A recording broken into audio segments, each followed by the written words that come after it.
De Transformatie Podcast wordt mede mogelijk gemaakt door Love Fit Food, het platform voor bewust eten, leven en trainen zonder bullshit. Nootrofit, webshop voor natuurlijke voedingssupplementen en trainingsmaterialen voor Total Human Optimization en 12 Waves, de online training voor zakelijke en persoonlijke groei.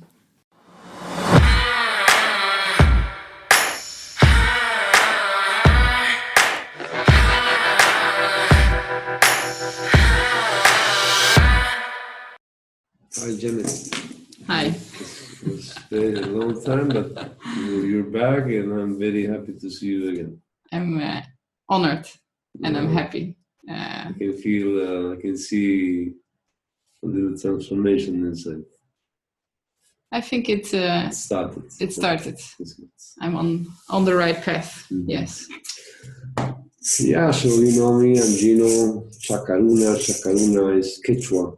It was given to me by my grandfather, meaning Chaka is the bridge, and Runa is the spirit of the human. So it's like this bridge spirit, the one that bridges things, the one that bridges the upper world with the lower world, the one that bridges the north and the south, the one that bridges the condor and the eagle, the one that bridges humanity with nature, with Pachamama. So that is the meaning of this name, the one that bridges the Inca with the Apus. The Apus are the mountains. Every mountain has a deity inside. This is the belief of the Incas, of the cosmovision. And the cosmovision of my ancestors is based on the three worlds, which very little people know that it's also connected to Ayahuasca, because that is exactly where a ceremony in Ayahuasca takes you, to the three worlds. The first world is the underworld, very deep, the Ukupacha, which is your darkness, your shadows, and it's ruled by the snake.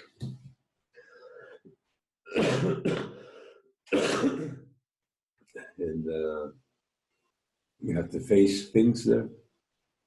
And the second is the Kai Pacha, which is this world, this plane, past, present, future. And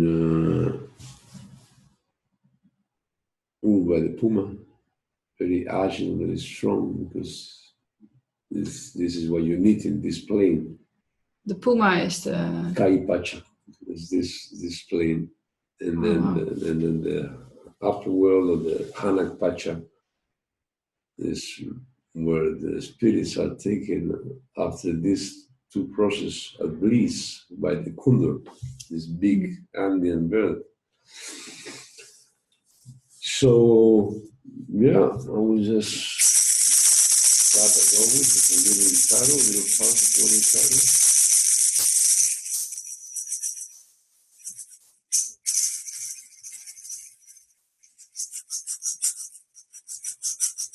Nani, nani, nani, nani, nani,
Wow. That is so strong. Takes me back. Okay, so yeah, I'm glad that you invite me and you take all this energy and time to come. I'm open to share this, whatever you need to know. What I would like this podcast to teach people is what is ayahuasca? What can it do for us people? Maybe also what it cannot do, because it's getting more popular. I'm wondering how you see that and what it has done for you as a person as well. But let's just start. What is ayahuasca? Well, ayahuasca is a Quechua word. Quechua comes from the Incas. And then again, if that means that the Incas were very deep in the Amazon. Some people say that they didn't went that deep, but otherwise, what would this plant would be named after a Quechuan word and not a Shipibo, which is the natives from the Amazon. And ayahuasca means the vine or the rope of the death. Some people want to fix it and they say it's the vine of the spirit because it sounds better. But to me, it's the rope or the vine of the death, because when you go through the process, something dies. Many people feel they die in the ceremony, literally die. Not even one time. Sometimes they die 3, 4, 5 times in one ceremony. What dies is not your spirit or your body. Even though it sometimes takes you to a state that you think that you're not breathing anymore, but this is only energetically. Very little people dying in the process. This is more like responsible people that they don't know how to do the work. If the work is done well, there's no risks. There's no risks.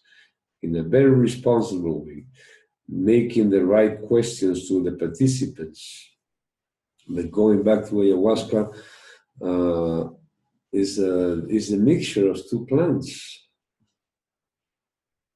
Banisteriopsis capi, which is the ayahuasca, and Psychotria viridis, which is the chacrunalis. This is in many, many books, this information is known, but it's not about what is it made of. Okay, the ayahuasca vine has the Mao, the inhibits the enzymes from the pancreas to take care of the DMT that is produced by the leaves.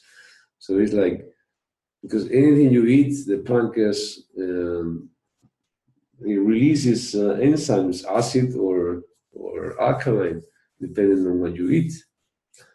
But this time it says, don't release anything. Just allow this DMT in the blood system, and then goes into your cortex, and then goes even higher. But the thing is how these 2 plants can have been put together. I mean, there's no history, no recollection. There's some myths are there.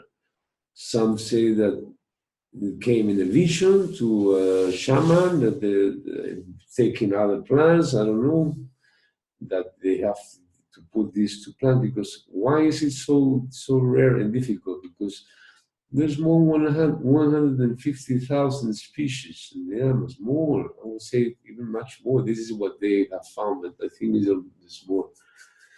And how can you really get to know, even by trial and error? It's too much that these 2 plants put together will bring this. Some other people have a myth that there was this shaman in a tribe, in a community, and he was getting old. So all the members of the community, which were healed by him, were worried. So they said, Maestro, you're getting old and you're going to die soon. And the master says, yes, I know. And who's going to take over? Because we need you. Don't worry. When I die, bring my body and bury it by the side of this tree. And then I will start growing, and you will see this little vine coiling in the tree, and that will be me. But that will not be enough. When my wife dies, you have to bring her and put it also by my side, and that will be this beautiful bush, little tree, which is the Chaka Runa. And then only by mixing her leaves with me, then you will have the maestro back again. It's a beautiful story. It's a nice one. Yeah. Yeah. I have also the theory because they have just discovered this webnet underground, which is built out by fungus, mushrooms. Mm-hmm. And that apparently all the plants in the world use this net to communicate their vibrations and their information. Who knows if maybe they just got in touch and say, hey, it's about time to bring up this information, huh? Yeah. Who knows? Plants were here long before, and the fungus long before us. Long before. Forget it. So all the plants have this, this is why ayahuasca sometimes takes you to the universe, and we all come from stardust, also the plants. But apparently they can hold the information in a more deeper and longer way, and it can come in any time because people have seen the creation of the universe in the Ayahuasca ceremony. Exactly how the earth was hot at the beginning, and then how all the process, that is information in this vine that has been transferred since the first millions of years ago, how all the plants also have been proved now. They can see and they can hear and they can feel. And they show you what they see. Probably you have done ayahuasca at the time of when the earth was shaping, or when the plants were here already. You will not see otorongo or owl, you will see dinosaurs. Maybe. Or if the ayahuasca would be not a plant from the Amazon, but from the North Pole, I'm totally sure that you will see polar bears, because they show you how can a plant show you an animal, an otorongo, a snake, a dolphin, if they haven't seen it? Because she shows you this, and you haven't been ever in the Amazon, neither many people, and she brings you to the realm, which is alive because things move, of the Amazon, because this is what she sees and hears. That is why I always say, some people say, I heard this in Romania, I remember last year, there was a lecture, and they were saying that why do we have to adapt to ayahuasca? We're foreigners. And apparently they do ceremonies. Ayahuasca needs to adapt to us. And I said, wow, okay. And they started saying, because we don't need to sing in Quechua or Shipibo language. We can sing in our own language. And I said, okay, that's enough. So I really stood up and grabbed the mic and said, listen, I come from Peru. I do the work for years. I think that you're misguiding the people, because ayahuasca dances when you sing in the language that she has heard during thousands of years, which is exactly the Quechua and the Shipibo. Because they can hear. If the vine is in the Amazon and tribes walk, what do they hear? Shipibo in Quechua. And they recognize. And you will see when you totally an abyss of difference in an Icaro sung in Shipibo or Quechua and something that somebody sings in, I don't know, English or whatever language. It's totally different. The vine, the Mother Ayahuasca really comes. The shaman, when he sings, he becomes the vine itself, coiling in the tree, so everything comes through his singing to the space.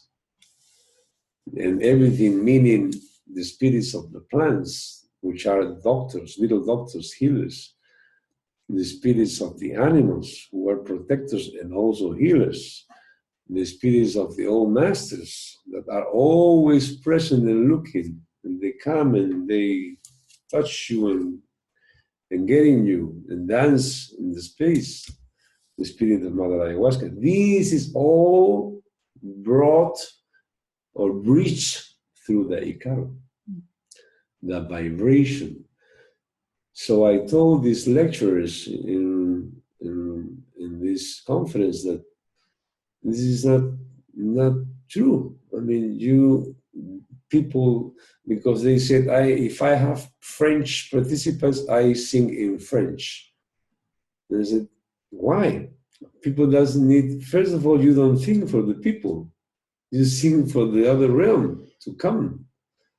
And second, people don't need to understand what you're singing. You can even sing with no words.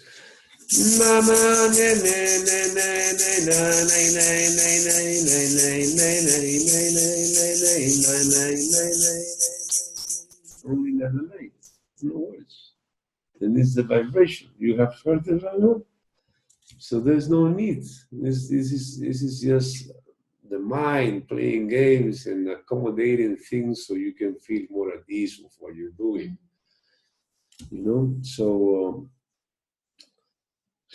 that's going back. This is what Mother Ayahuasca does. She brings you to her realm. She dances more easily with the languages that she knows, because through this singing, you sing to a certain plant or to Mother Ayahuasca or to the old masters to come to the river, Yakumama, to the wind, Hatu Wairach, grandfather wind. The elements are there, and the protectors also. You can never start a ceremony without calling your allies. Every shaman has his own allies. So you have to first call your allies. Because everything happens in that. I mean, you really need to experience this. In that space, everything happens. It's incredibly strong. People say, I want to hold space. I always say, this is a very common word now. I'm going to hold space. You're going to hold the space with your arms or how? I heard it and I think the words, and actually I saw it really what it means to keep the energy of the room together, to keep everyone binding. That's what I saw, what you did. But it's more than holding. Okay, I understand this. It's first of all, it's creating the space for things to happen. And by creating the space, it can even be it doesn't have to be in a room. Because in the room is hold already by the walls. It's the energy, the vibration that you send out. Of course, you create this space. It can be even in the open, and that space in the open will be created for things to happen. And by creating it, it's already held by you and cleansed and protected. Beyond that, you're going to be open, and it's a little risky but that's why I say stay in the space, because you're totally open. All your chakras, everything is open, and many things are out there. What I want to ask you, said if you drink the medicine, you will see or tap into the consciousness and the knowledge of the plant. think it's very interesting. You use the word stardust. Mm-hmm. One of the things I saw in my own journey was the insight that we are we are from stardust. Totally. And it's so mind-blowing to me say that, because we didn't talk about it before. But of course, many people have probably insights. So you're saying actually this is knowledge that has been around longer than we have, if we drink it, it shows us the knowledge. Yeah, this knowledge is also in us, in our DNA, in each cell, that is totally contaminated and covered by so many layers that we cannot feel, we cannot see, unless Mother Ayahuasca or other medicines starts peeling you layer after layer after layer, and you get to your core. And that is consciousness, pure consciousness, because many people say at the ceremonies, so how was it for you? And say, oh, I'm pure love is inside me. And I say, okay, but I have another vision. Love, we are not love. Love is an emotion, same as hate. Mm-hmm. We are this beautiful divine energy, light, really coming from the soul, which deepest and more sublime emotion that can be felt and make it grow is love.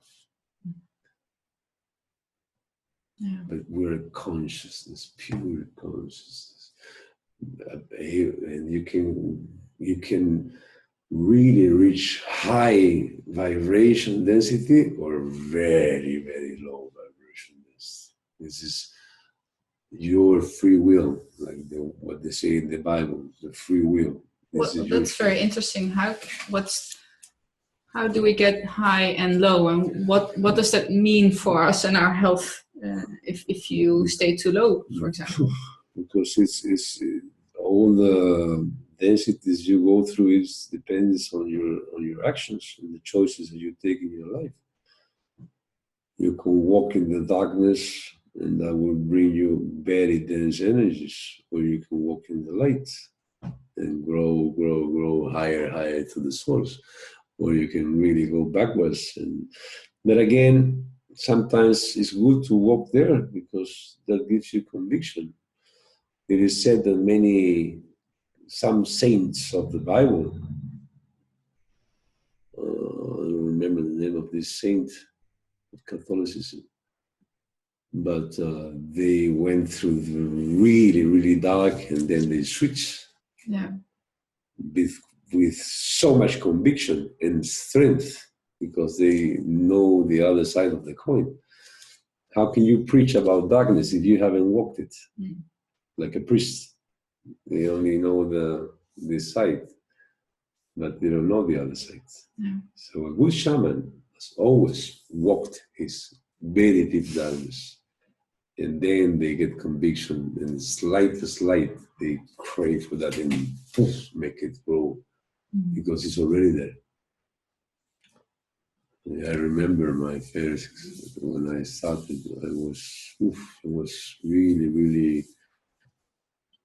I don't think anybody has walked that path in his first ceremony, really. You remember the cups that I served? Yeah. Huh? Yep.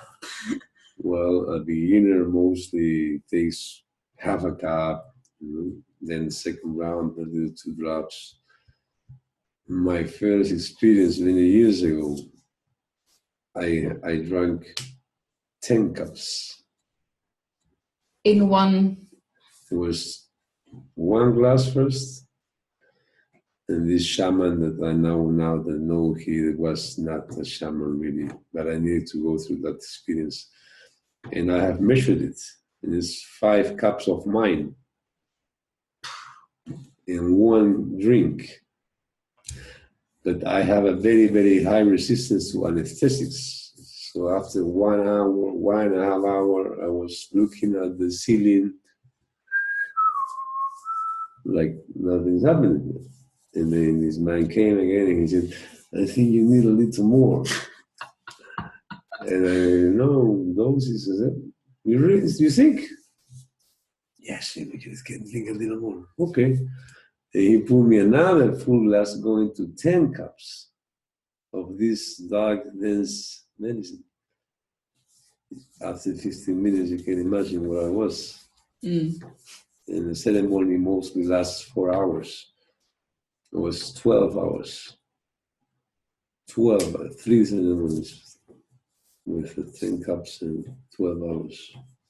But it was really, really good for me. Really, I'm so thankful for that process. Even with not having a shaman, I was my own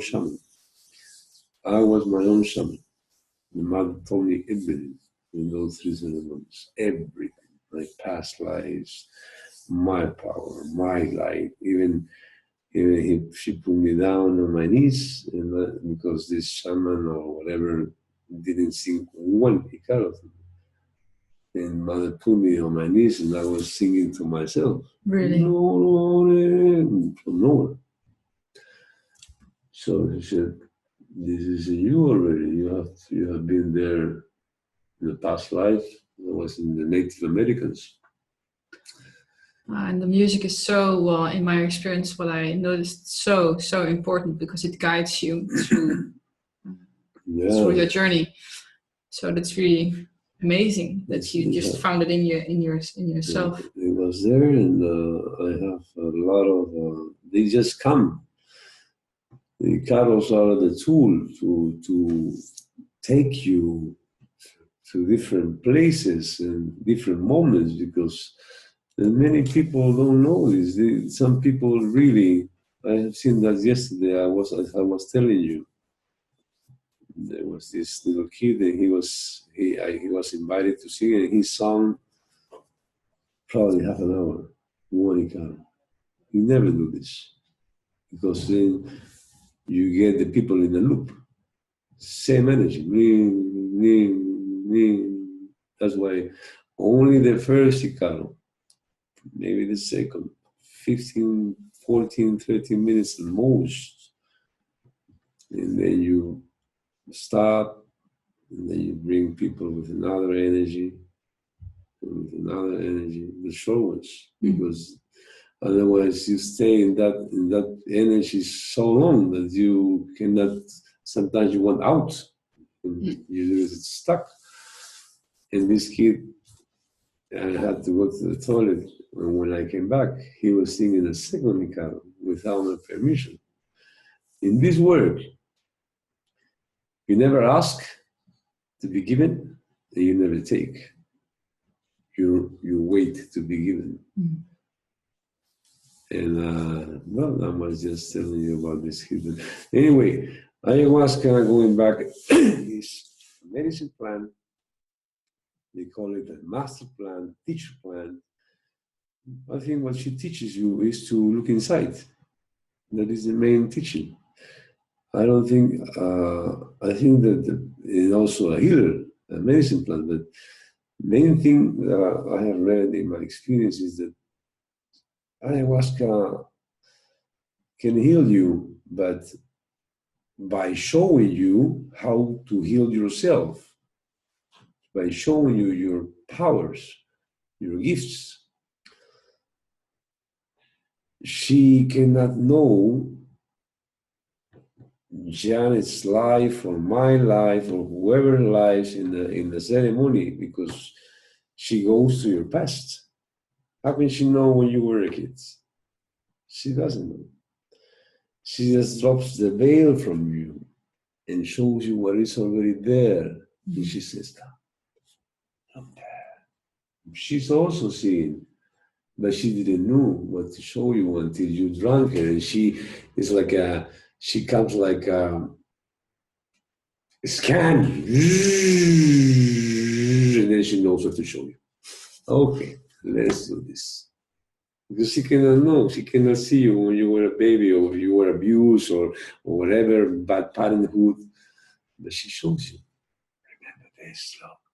Come, I'll show you here. And most of the time because many people say, I have my intention for tonight.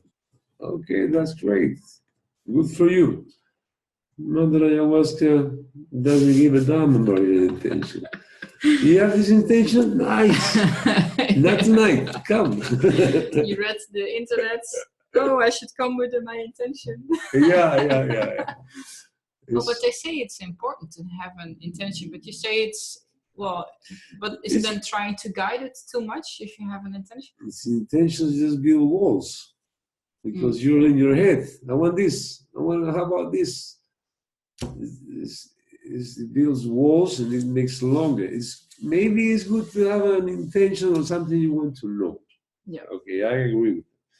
But when you go in the ceremony, just leave it behind. Okay, then blank. Because if you stay there, it's going to take longer.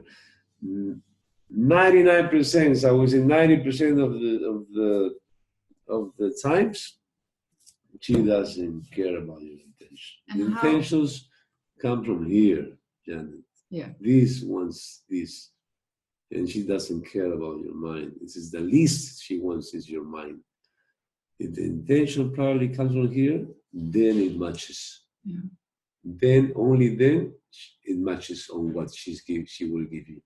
That was one of the things I was talking, when I hear you talking, is she shows you consciousness, but immediately our ego, our mind wants to take over and wants to know. What is this? What is this? How is this done? It's very enlightenment to again realize, no, this is not who we are. We're this consciousness. And how? Because I get this question because I had a couple of ceremonies, and of course I talked about my experience in the podcast before. But people ask me like, how can it heal? How does this work? But it's so difficult to explain what happens and how it makes someone a better person or less anxious or more loving or healing past trauma. Because you told me before we started the interview that you take some time before the ceremony to talk to the people one-on-one. How does ayahuasca do the job then? Well, first of all, I want to explain that I do this work for years, and I come from the mestizo, the Incas, which is the Andes knowledge, and very little people have put the Andes, the Incas knowledge, with the Amazon knowledge, because as I was explaining, the best ceremony is when you're taken to the three worlds. The three worlds are linked to the Andes. The Hanak Pacha, the Kai Pacha, the Utku Pacha, the Kai Pacha, and the Hanak Pacha. Underworld, this world, upper world. When you go through these worlds, this is the best ceremony. So I embrace the Amazonia and I put it together, which is very rare. And to answer into your question, how does this plant heal? I think, as I was saying, the first aim of this plant, or this brew called ayahuasca, is to wake you up. This is first. Because if you don't wake up, you don't understand that there is something else beyond your body. The soul inhabits your body, which is the connection to your spirit. The soul is in the body, the spirit is connected to the source.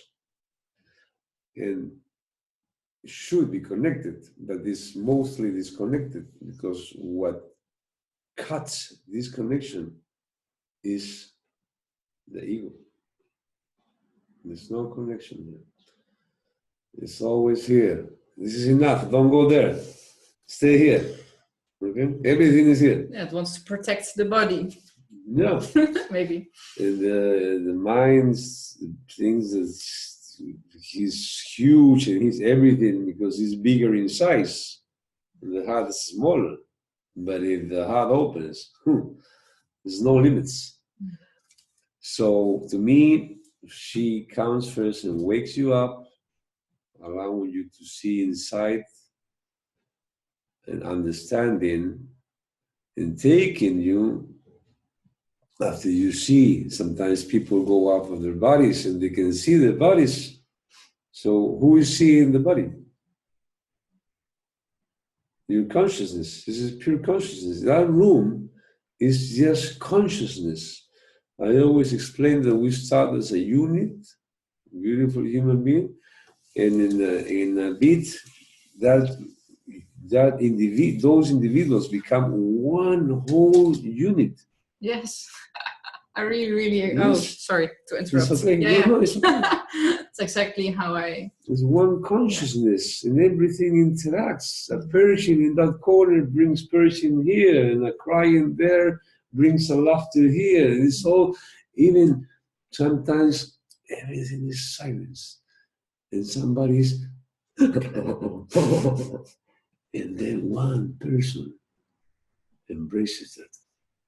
They are laughing at me because he did something that he's not gone through it. Why are they laughing at me? I have had many times experiences.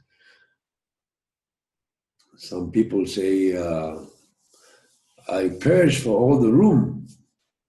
This is very common, but it is not so common to happen because probably you're not wanting to accept what was coming out. It can happen though. It can happen. Even if the person is not present, sometimes you're cleansing somebody that is connected to you emotionally. It really can happen. And even your ancestors. A lot of times you cleanse your ancestors because all the information, as ayahuasca passes the information from vine to vine, your ancestors have passed the information, not only your DNA, but everything they have done before the conception. So everything your parents have done before the conception is trespassed emotionally, physically, the features, darkness, light, everything is trespassed. From your grandfather and your grand-grandfather and your parents and whatever. And then that is why if your ancestors have been in a drinking or they were drunk, probably you have a very high percentage of walk that road. Not necessarily, but there is this information in your DNA that will make it more easier. So I interview the people, and this is something I do. I don't see anybody doing this. This is a very, very responsible because how can you know what this person is bringing to the space? Everybody is different. 20 persons, 20 different problems, 20 different blockages, 20 different traumas, 20 different lights, 20 different gifts, 20 different cultures maybe, 20 different raising in the family. All this, I need to know, but also I don't need to know because it's really lowering, it lowers me, but I need to know. I don't need to know because not of curiosity, but I also need to know. For safety, maybe. Not only for safety, but to know what is coming up in this space. And beyond that, the emotions are very, very rooted here, very, very down to the navel, rooted like roots of the tree, and very old especially. And those are very difficult to come up. So what I do is I ask specific questions for times, very marked times in your life, your actual life, if you're in a relation, if you are divorced. If you're divorced, I ask you what went wrong. And then we split different paths, okay, or somebody cheated. And I ask, is there still pain? And there is, even 5 years later. And they don't know. And maybe some tears start coming up, and then I ask, so how was your childhood? And I ask about the abuse. But I always say you can answer or not. This is not that I'm curious. I need to know because this gives me tools in the space if something comes up. And beyond that, it will bring the emotion by verbalizing from here to the surface. It's there, ready to be dealt by Mother Ayahuasca. It's so easy. It comes here, they even cry. We only for one question, not drinking ayahuasca. And then they're so ready for Mother to come and heal that pain. Mm-hmm. So what I do is I open the wound. Because if you have a wound, that the scar is already there, like I have here, not even water can go through when you're in the shower because it's like impermeable. So what I do is I scratch the wound and then you can put medicine and it go through. By the interview, I scratch the wound and I open it by verbalizing. And people probably, if I look at my own experience, once you decide to do a ceremony, mm-hmm. It happens before. Yes. And well, I'm very analytical. My ego, my mind is very loud, so I want to understand. Mm-hmm. And I think maybe it's because you're anticipating. People are afraid of ayahuasca, afraid of what they will see, afraid mm-hmm. to be open, afraid. Mm-hmm. So you start thinking, okay, what will she show me? What will she show me? And you start reflecting, start thinking. And for me, this was just as important as the ceremony was the period before the ceremony, because you're already, and then of course you say Mother Ayahuasca already visited. Being the bridge has been in my life all the time. I have been a bridge. This is crazy because I have been a bridge for all my family to the other realm. Since I was, I think, 14, 13 years old, the first person I bridged, only me and my grandfather in the room. He passed in my house, and I was a little kid. And I felt like I was just holding his hand, and I was telling him both, I don't know how, I was telling him, I love you, it's going to be okay, it's going to be okay. And then he passed at 100 years old. And the next one was my grandmother. Again, I don't know how, but only me and her in the room. There's no casualty, synchronicity or something. And then the next one was my father. Again, only he and me. So I bridged all my family. My father, my mother, in the very moment of going to the other realm, I was only with them, talking and go to the light. There's love on the other side, reaching them. Yes. I'm looking a little bit to the time because I know you need to do sharing as well. Yeah. Do you think it's a good medicine for everyone? That's a good question. I think there are some persons that I have a very, very close friend. He's a psychiatrist, Peruvian. He's has been one of the chief directors of the psychiatry school, and he happened to study with me in high school, during the old high school, and he has been drinking and studying ayahuasca since university. So he knows a lot in the scientific. He was asked once the same question in the United States in a forum with the scientific community. And he said, well, before answering what he said is ayahuasca can be very risky for certain health status like heart diseases, not good. Also asthma is not so good because sometimes it raises your heart and you can get a choke. Mental diseases as schizophrenia, for now at least, psychotic, not good, these people. And this is what he answered as a psychiatrist. He said, to me, people, this is not can be taken by everybody. The people that have diseases, mental diseases, is very risky because these people base all their lives exactly on their ego. They are isolated. They get out of society. It's only them, their ego. But that ego is like a house of cards. It's just built. And what ayahuasca does is, first thing, she cuts your ego. Look at you. Who do you think you are, Sjanett? You're this little tiny ant. Isn't it? But then again, you're this beautiful divine spirit. But what she does is she brings you to, you're not who you think you are. And that makes this house of cards crumble. And that person is lost. He cannot come back. So it's not good for these diseases, mental diseases. Probably they're making studies on microdoses for bipolar. I think for bipolarity, it will be good soon. Depression, totally perfect. It's the best healer of depression. And PTSD disorder for people that have gone through war and killing, excellent. Now they're using this and this is something I want to bring to Peru. They're using this medicine in the prisons of Brazil and with excellent results. I have a connection with the one that started this project in Brazil. He's a friend of mine, because the only way to bring back, because I believe nobody is bad. We all come from the same source. We just cannot see it. So many layers, and we believe in that.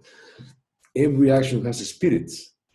If you kill somebody, the spirit of the killer gets in you and gets rooted here, and you don't see it. And you're a slave. That's why it's so simple to kill again and again and again. You rape somebody, you abuse, the spirit of that one gets in. And you cannot see, and then you abuse again and abuse again and abuse, and then, so that is what needs to come out. And how it comes out? When you drink ayahuasca, you spot that energy. You really spot it in the dark, in the demon or something. So everybody can drink ayahuasca beyond those. People that I have just said. It's risky. Of course, no medication is good, especially antidepressives. Also, even medication for the flu, and even homeopathy, because it's very, very dense. And I have heard one case that was not good. And they found homeopathy afterwards. I think it's really interesting also to see, because I've read also the studies about using MDMA for PTSD and microdosing. I did some microdosing as well 3 months ago, to see these developments that, well, we have the very traditional setting in the jungle, but there's also like new settings to help people in this, well, how we live now in this society with therapy, with microdosing in prison. So it's taking beyond the traditional use also to get this in this. I always say we have opened the bottle of the genie and the genie's out. Mother Ayahuasca. Nobody will stop her. You're helping her by going to Europe. Yes, I'm happy. And why did I come to Europe? I don't know. Maybe, well, I am half Italian, half Peruvian, Inca, and Black also I have in my blood. But I think Europe, maybe because it's the oldest culture and it's working very good. People are really, really coming for the healing, also for awakening. Very little come for a fun ride. No, and even if they come for that, they're gonna get the kick. Even if it doesn't matter where you come, really. Yeah, I think most people know that it's not for fun. No. Yeah. But this is the third year I'm coming, but in the first year I'm doing the Wake Up Europe tour, 2017. We went to Ireland, Norway, Italy, and Holland. Next year I'm coming back in April, May, June for the Wake Up Europe Tour 2018, and as long as I can still do it, the more countries that come, the better. I'm just open the door for the mother. Yeah. I'm just a little tool. And can people just, like, if they hear this and they're interested and I want to do it, can they? They can contact me in Gino Chaka Runa, which is Bridge Spirit, or in Cielo Ayahuasca, Peru. Cielo means heaven. And this is the type of ayahuasca I work with. There's dark ayahuasca, yellow ayahuasca, red ayahuasca, boa ayahuasca, heaven ayahuasca, which for me is the one that suits more my work. I really, it's very light in weight. That is why it's called cielo. Has a little red vein in the middle. And that is the name of the group. Inside my Facebook, there is Cielo Ayahuasca Peru. All the events for next year will be posted there, including dietas for February and March. February in the Amazon, March in the Sacred Valley of the Incas. We're going to go also to the highlands, 4,000, almost 5,000 meters to meet the shamans there. Yeah, I'm already signing up for that one. I'm coming. The elders, very, very good. And I also want to bring them here. I wish I can do that in 2018, not only doing dietas in Peru, but bringing the dietas here. They are already doing this. So I want to bring dietas with medicine plants, because the dieta is isolation, drinking ayahuasca 4 or 5 days, every other day, but you have to drink every day your medicine plant. And that creates a bond between you and the plant. That is how you learn about shamanism. The Icaros start coming to you. The plant talks to you, heals you. And that is called the mariri. Because Icaro is really not the singing. There's just they're using it. Icaro is your healing power. What comes from here, the mariri is really what connects your throat with the plant and you sing it. But well, for now, Icaro is good. So yeah, you're welcome to come. In February, March, it will be posted. What I want to do is bring in the two knowledges together here in Europe. So like in a week, starting from Sunday to Sunday, Monday, Wednesday, Friday, Amazon, knowledge, plus ayahuasca, plus medicine plants every day. And Tuesday, Thursday, Saturday, Andean cosmovision with the Taitas here in Holland, with the elders. What do? They teach you about the cosmovision. They, the second day, they do the despacho, which is the paying back to the universe and the Pachamama through recreating the universe in this piece of cloth. And then it touches your body and then it is burned in a special corner called Pucara. And then the third day is the healing plus the coca leaves reading. They can really read the coca leaves. The coca leaves is the axis in the Andean cosmovision. The coca leaf is the bridge to the higher world and to the apples, which are the deities in the mountains. So I hope it has been good for you. Absolutely. Very interesting. It's amazing because we didn't talk really about my experiences to hear you say it, what it means and that it's part of the journey that we are on. So thank you. So if you want maybe to end with a song, I can call my partner to sing Sirenita. If he's around. Yeah. See. This is a song from my friend Arthur. He wrote it. We sing it in the dietas in Peru. So I'm just going to interpret it for you.